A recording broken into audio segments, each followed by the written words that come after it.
Hi there, welcome to this episode looking at a streetcar named Desire for A-level English literature.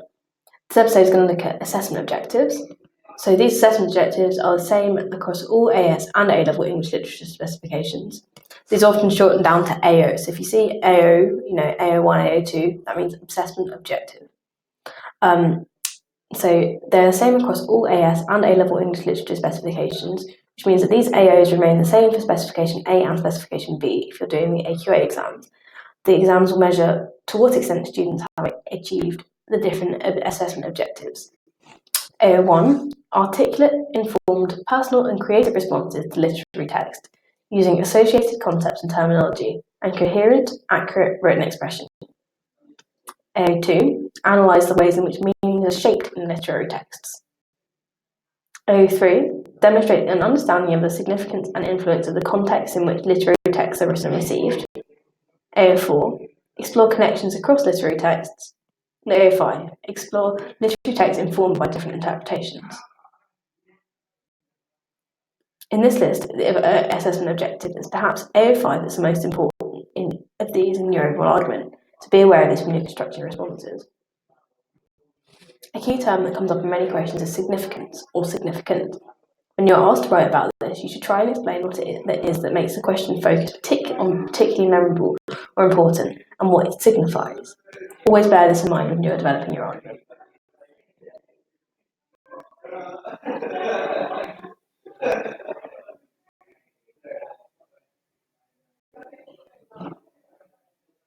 So, which assessment objectives are being described?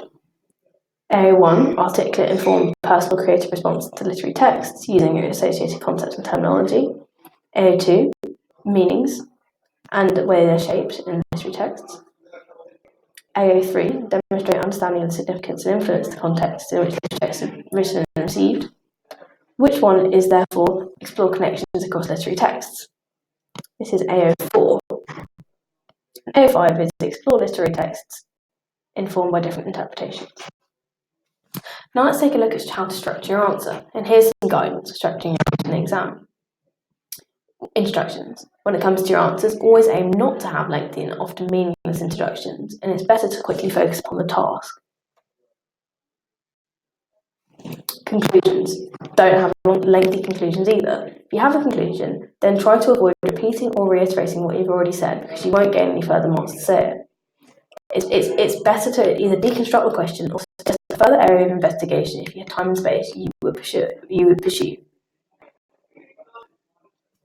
In this way, the debate over significance and multiple meanings continues into the future, and it will be good to show the examiner that you're aware of this.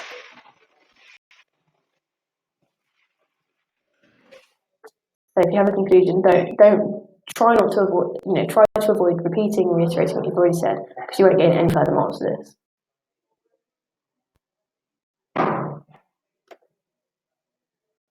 And if you have any instructions, avoid that they are lengthy and meaningless, so keep them brief or concise. Now, but what about the mark scheme? So the examiner will place your answer in one of the following assessment bands. Band 5, so it's perceptive and assured, 21 to 25 marks. Perception is demonstrated when students are showing the depth of their understanding and responding sensitively to the text and tasks. Assuredness is when students write with confidence and conviction. Band 4 is coherent and thorough. Coherent, this is 16 to 20 marks. So coherence is shown when students are logical and consistent in their arguments in relation to the task. They hold their ideas together in an intelligible way. Thoroughness is shown when students write carefully, precisely, and accurately. Band 3 is straightforward and relevant, 11 to 15 marks. Straightforward work is shown when students make their ideas in relation to the task clearly shown. And relevant work is shown when students are focused on the task and use detail in an appropriate and supportive way.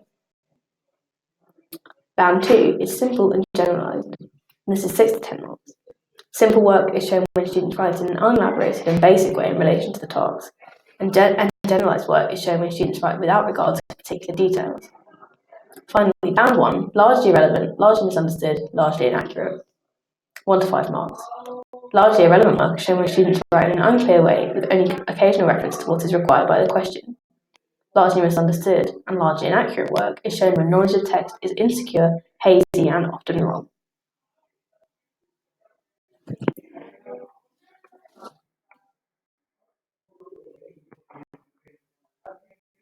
So avoiding a band one answer, make sure that you have more knowledge of the text, that your knowledge of the text is not insecure, hazy, and often wrong, and that you do not write in an unclear way with only occasional reference to what is required by the question.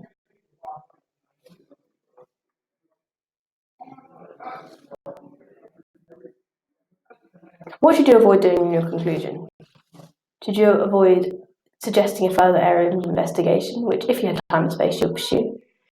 Should you avoid repeating or reiterating what you've said already? Or should you avoid deconstructing the question? The correct answer is you should avoid repeating or reiterating what you've already done. And in fact, you should try and aim to deconstruct the question and suggest a further area of investigation if you had time and space you would pursue. Let's just quickly recap all the different band marks again. Band 5, the top bands, perceptive and assured. Band 4 is coherent and thorough.